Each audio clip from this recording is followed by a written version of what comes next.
Everybody who knows me knows how much I love matcha. I am just such a matcha girl, and I love talking to my friends about matcha and sharing the knowledge that I have acquired with my friends, so I thought that I would make a video all about matcha. This is Aubrey's Matcha 101 class. Please take a seat, and let's get started.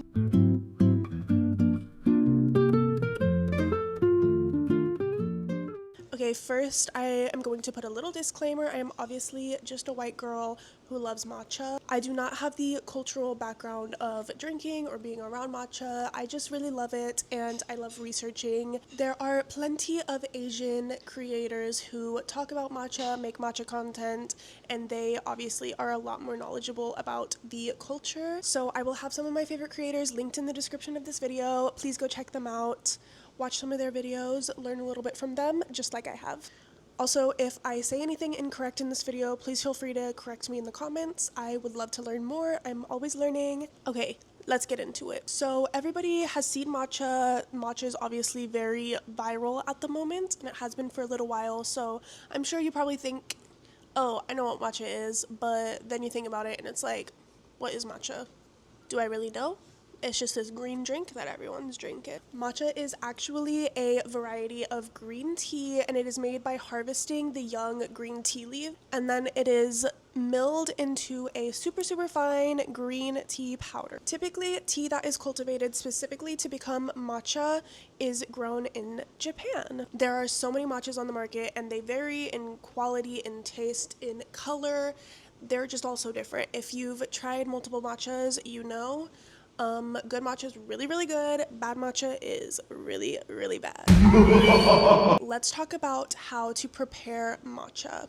There are so many different ways that you can prepare your matcha. I'm going to be talking about how I prepare matcha for my matcha lattes because that is how I typically drink it. There are a lot more traditional ways to prepare the matcha, and I'm not going to be talking about those in this video because I don't personally drink matcha that way, but some of the creators that I follow make videos about that, so again, go check them out. They're in the description of this video. So to prepare matcha, there are a few tools that you will need. First up is a chasen, also known as a matcha whisk. This is what it looks like. It is just a bamboo bristle whisk, and this will help you create that super fine microfoam that you want on your matcha. These can vary in prices, but you can find really affordable ones at Asian supermarkets, even on Amazon, literally anywhere.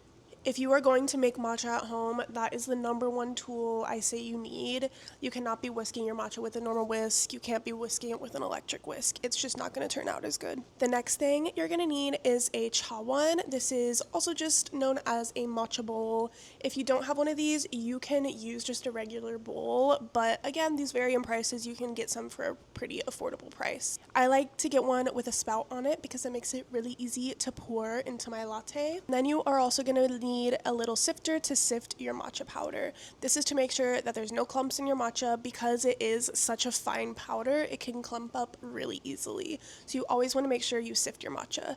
Nobody wants those big old green clumps in their latte. I also use this little bamboo scoop to scoop out my matcha. These usually come with the matcha whisk. Lastly, you need some way to heat up your water. You can heat it up on the stove, but one thing about matcha is you want to make sure your water is not too hot, so I recommend getting an electric kettle. I have this Fellow kettle. It's super cute.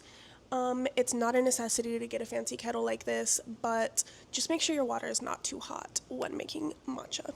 And then you're obviously going to need some matcha powder. I have quite a few matcha powders that I like to rotate between. I will tell you about some of my favorites, and then later on in this video I will tell you what to look for in a good matcha so you can find one that you like. My #1 favorite brand for matcha is Kettle. This one is so good. This is the Wakaba matcha from Kettle. I've really been loving this. I also really like Froth matcha. This is the Hana matcha from Froth. This is so good. My third favorite at the moment is this one from Nectarine. It's so yummy, very nutty, and I really love the packaging on it, which is just a little bonus.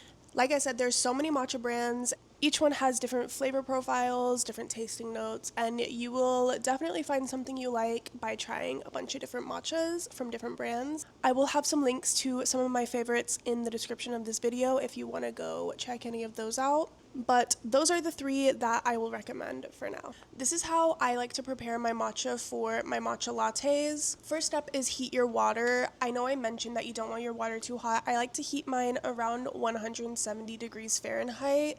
I think this is a good place to keep your water, somewhere between 160, 175. Then you're going to want to make sure you always soak your whisk. If you're using a bamboo whisk, make sure you soak it because the bristles are very, very fragile and you want to soak it so that none of the bristles break. It ensures that your whisk lasts longer and you're also not going to be drinking little pieces of bamboo. While your whisk is soaking, you are going to sift in your matcha to your bowl. I usually use around 2 teaspoons of matcha. I kind of play it by ear every time. Sometimes I want more, sometimes I'm okay with a little less.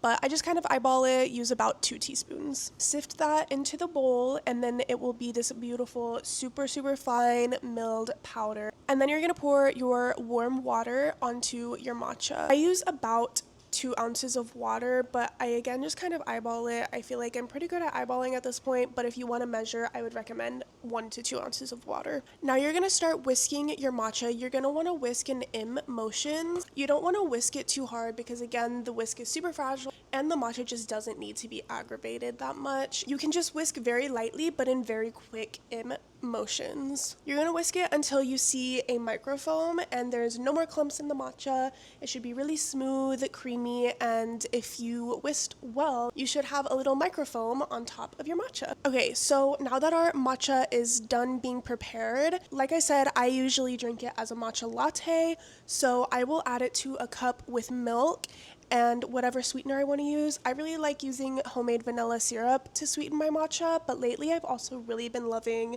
this homemade strawberry syrup. Making syrups at home for your drinks is honestly so easy and so cheap. You do not need to be buying pre-made syrups.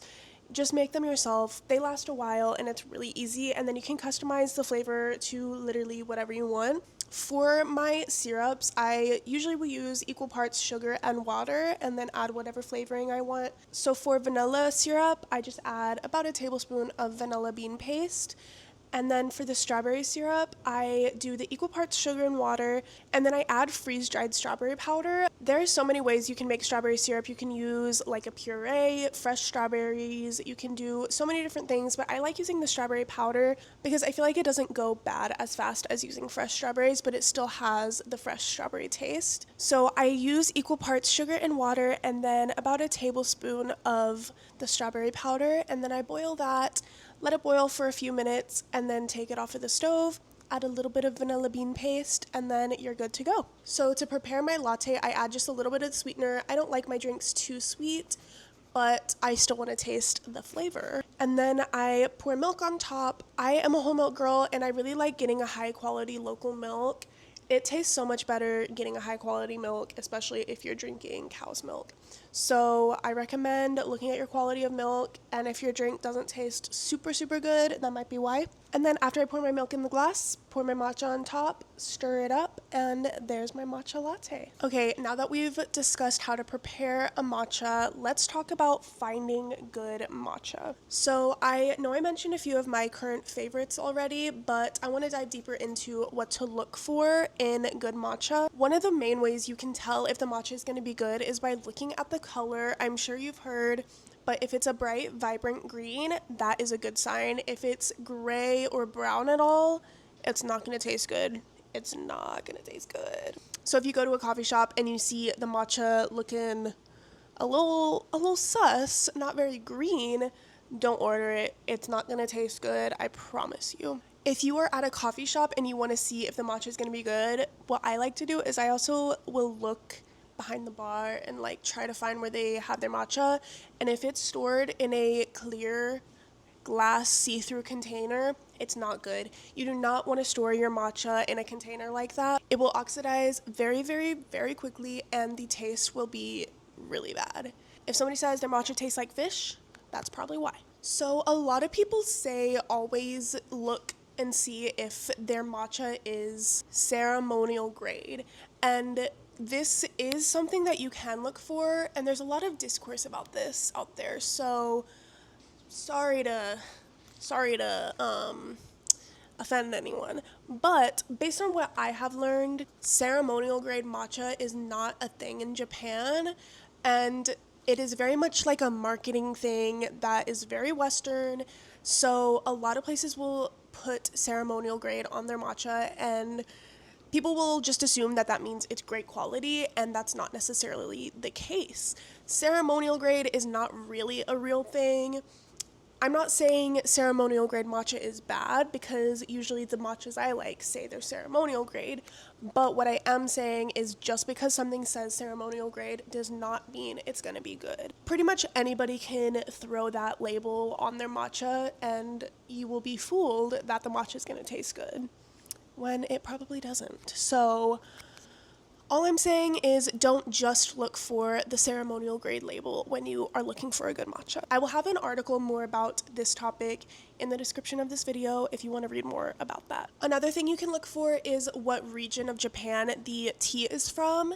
And different people have different opinions about what regions are their best, but you can kind of learn what you like for yourself. I really love a matcha from Uji, Japan.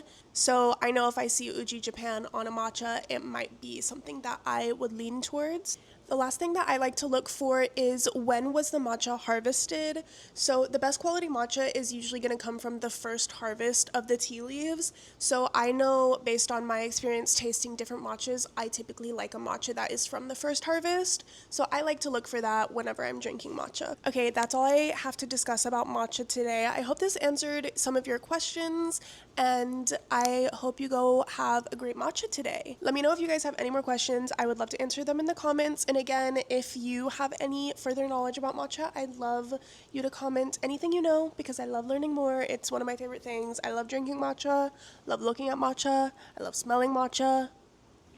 I'm just a matcha girl.